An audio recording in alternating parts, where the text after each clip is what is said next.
สถานที่ศักดิ์สิทธิ์คำสัญญาย่อมศักดิ์สิทธิ์นะครับใครสัญญาไว้ก็อย่าลืมนะ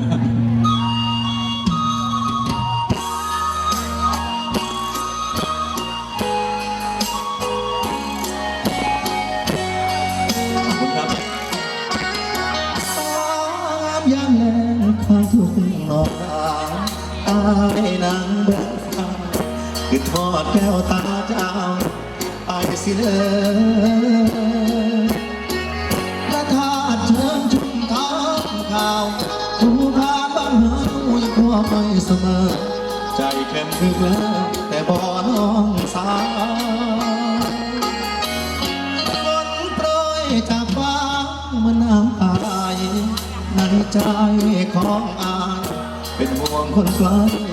บอกมีข่าวคราวน้ำหลากน้องหางฟุ้งคลาง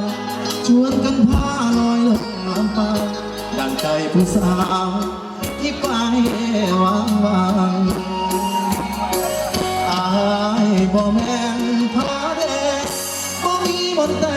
ไปเอาคนไปวางให้คนลืมความติดหอดความหลัง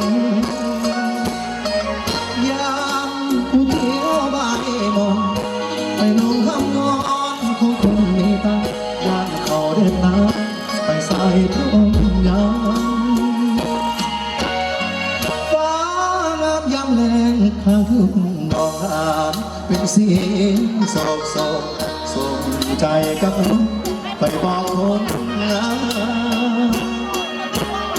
เจ้าสีนานวลของอายฉันบ่ลืมลายหักและถ้อยคำอยากให้กลับลำคืนที่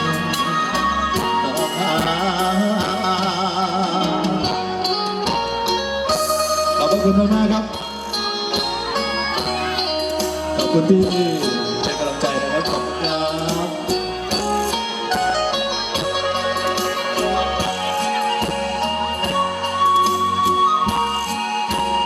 โตไวๆนะ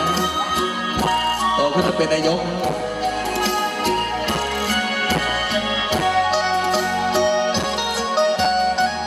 อายบ่แม่นพาเด็กบ่มีมนต์แต่ไปเอาคนไปหวังให้คนลืมข่าวคือทอดความหลังยามผู้เที่ยวใบมนไปลงคำวอนของคนมีตังยามเขาเด็ดน้ำไปใส่ต้มยำฟ้างามยามแลงข้างทุ่งนอกทางเป็นเสียงโศกส่งใจกับน้องไปบอกคนงามเจ้าสีนานวลของอายฉันบ่ลืมลายหักแต่ถ้อยคำอยากให้กลับมาคืนที่นอกทาง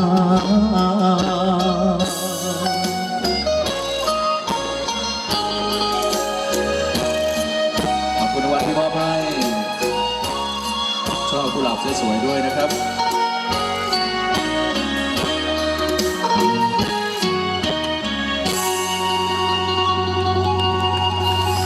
ขอบคุณครับอีกเพลง